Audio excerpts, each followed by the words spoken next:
नमस्कार बच्चों, आज हम आप लोगों को सूरदास के पद पढ़ाएंगे। सूरदास का पद पढ़ाने से पहले उनकी रचनाओं के बारे में जान लेते हैं। सूरदास की 3 प्रमुख रचनाएं हैं, सूर सागर, सूर सारावली और साहित्य लहरी। यहाँ पर सूर सागर के भ्रमर गीत से 4 पद दिए गए हैं। इन चारों पदों के बारे में हम जानेंगे। सूरदास जो है भक्ति काल के प्रमुख कवियों में से एक हैं। वे सगुण भक्ति धारा के कवि हैं। उनके आराध्य देव जो है कृष्ण हैं। यहाँ पर इन पदों में श्री कृष्ण जो गोपियों को छोड़ करके चले गए हैं और उद्धव के माध्यम से अपना संदेश, योग साधना का संदेश भिजवाते हैं। तो यहाँ गोपियाँ जो है उन्हें बताती हैं कि वे तन मन से श्री कृष्ण की भक्ति करती हैं। उसके अलावा वो किसी और की भक्ति को अपने मन में बसा नहीं सकती है। वे अनेक उदाहरण देते हुए श्री कृष्ण की भक्ति को सही साबित करती हैं और बाकी चीज़ों को व्यर्थ साबित करने की कोशिश करती हैं। तो आइए शुरू करते हैं सूरदास के पद। जी यहाँ पहले पद में यह बताते हुए कह रहे हैं कि हे उद्धव, तुम बड़े ही भाग्यशाली हो। अर्थात उद्धव जो कृष्ण का संदेश लेकर के गोपियों के पास पहुँचते हैं, तब वे उनके संदेशा को सुनती हैं और व्यंग के रूप में उनसे कहती हैं कि हे उद्धव, तुम बहुत भाग्यशाली हो, भाग्यवान हो।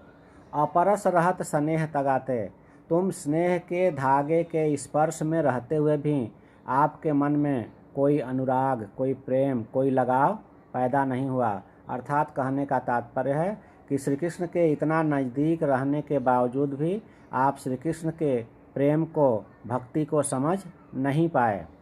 पुरैन पात रहत जल भीतर, जिस तरह से पुरैन, कमलनी का जो पत्ता है वह जल के भीतर रहता है, लेकिन उसके देह पर उस पानी का एक भी दाग नहीं लगता, उसी तरह से आप भी श्री कृष्ण के सानिध्य में रहने के बावजूद भी उनके एक भी गुण आपके अंदर दिखाई नहीं देते हैं। गोपियाँ कहती हैं कि जिस तरह से जल में तेल की गागरी, तेल लगी हुई गागरी पर एक भी पानी की बूंद स्पर्श नहीं कर पाती है, लग नहीं पाती है, उसी तरह से आप भी हैं। श्री कृष्ण के इतना पास रहने के बावजूद भी श्री कृष्ण के एक भी गुण आपके अंदर दिखाई नहीं देता है। प्रीति नदी में पाँव न बोरियो, आपने प्रेम रूपी नदी में पाँव नहीं डुबाया है। आपकी दृष्टि में रूप का, रंग का कोई महत्व नहीं है। गोपियाँ कहती हैं कि सूरदास कहते हैं कि हे उद्धव, हम अबला हैं, सबल नहीं हैं, हम भोली भाली हैं, हम गुड़ चाट करके ही हम बढ़ी हैं, आगे बढ़े हैं, इसलिए हम श्री कृष्ण की भक्ति को छोड़ नहीं सकते। श्री कृष्ण ही हमारे सब कुछ हैं।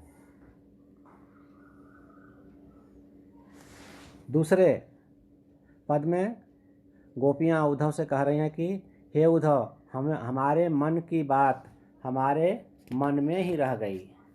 आप जा कर के उनसे कहिएगा जो बातें हम आपसे नहीं कह पा रहे हैं। अर्थात हमारे अंतर मन में जो बातें हैं, जो संदेश हैं, जो हम आपसे नहीं कह पा रहे हैं, वो बातें भी आप जा कर के उनसे कहिएगा।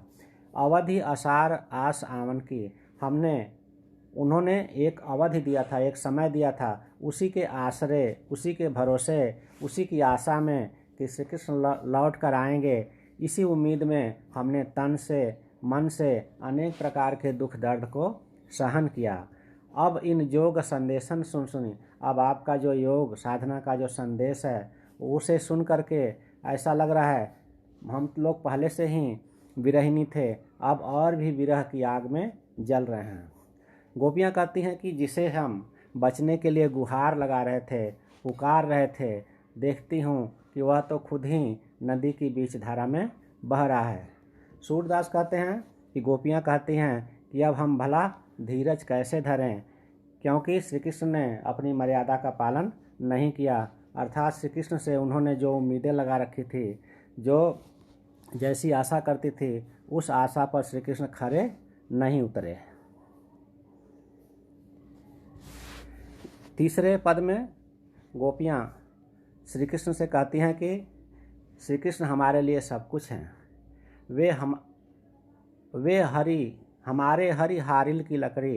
हे उद्धव, हमारे जो भगवान हैं, हमारे जो श्री कृष्ण हैं, वह हारिल पक्षी की लकड़ी की भांति हैं।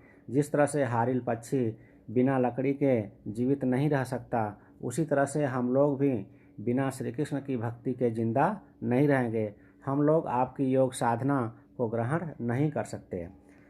हमने मन से, कर्म से, वचन से नंद नंदन को, नंद के पुत्र अर्थात श्री कृष्ण को उर में अपने हृदय में बसा रखा है और उसे दृढ़ता से पकड़ रखा है।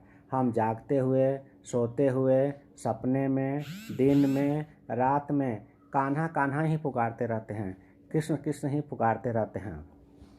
आपके इस योग साधना के संदेश को सुन करके ऐसा लग रहा है जैसे हमने कोई कड़वी ककड़ी खा लिया हो।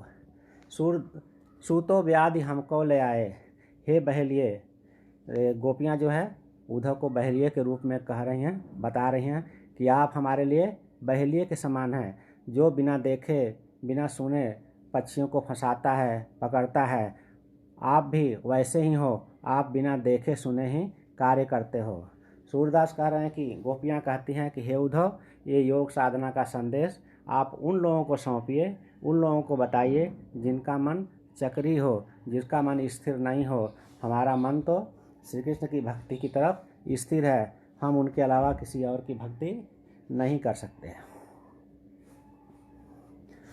अंतिम पद में गोपियाँ जो है उद्धव से कहती हैं कि हे उद्धव, लगता है श्री कृष्ण जो है राजनीति पढ़ लिए हैं, राजनीतिज्ञ हो गए हैं, नेता हो गए हैं। क्योंकि जो नेता लोग हैं वो खाली बोलते हैं, करते कुछ नहीं हैं, अर्थात जो बोलते हैं वो करते नहीं हैं। तो समुझी बात कहन मधुकर के, समाचार सब पाए। आपकी बातें जो है हम लोग समझ गए। हे मधुकर, आप जाकर के कहिएगा कि आपने जो समाचार दिया था हम सारा समझ गए हैं, प्राप्त कर लिए हैं।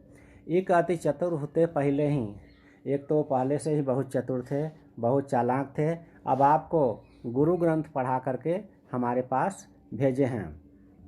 बड़ी बुद्धि जानी जो उनको, गोपियाँ कह रहे हैं कि वे अपने आप को बहुत बुद्धिमान समझते हैं, इसीलिए वे हम लोगों के लिए योग का संदेश पठाए हैं, भेजे हैं। गोपियाँ कह रहे हैं कि हे उद्धव, पहले के लोग बहुत भले होते थे, जो दूसरों की हित के लिए, दूसरों की भलाई के लिए, दूसरों की सेवा के लिए दौड़ भाग करते थे।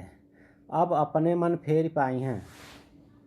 गोपियाँ कह रहे हैं कि हम भला अपने मन को फिर से वापस कैसे पाएंगे, जो श्री कृष्ण जी जाते समय चुरा कर लेकर चले गए थे। ते क्यों अनीति करें आपुंजे।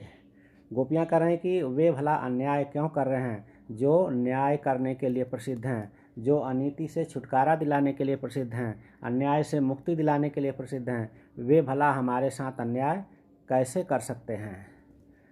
सूरदास जी कह रहे हैं कि गोपियाँ कहती हैं कि राजा का तो ये धर्म है कि प्रजा को सताया नहीं जाना चाहिए, इसलिए श्री कृष्ण का यह धर्म है कि हम गोपियों के दुख दर्द को दूर करें, उनकी परेशानियों को दूर करें, उनको मुक्ति प्रदान करें। इसलिए हे उद्धव, आप उनसे जाकर कहिए कि हम इस योग साधना को ग्रहण नहीं कर सकते, हमारे तन मन में श्री कृष्ण की भक्ति ही बसी हुई है। धन्यवाद।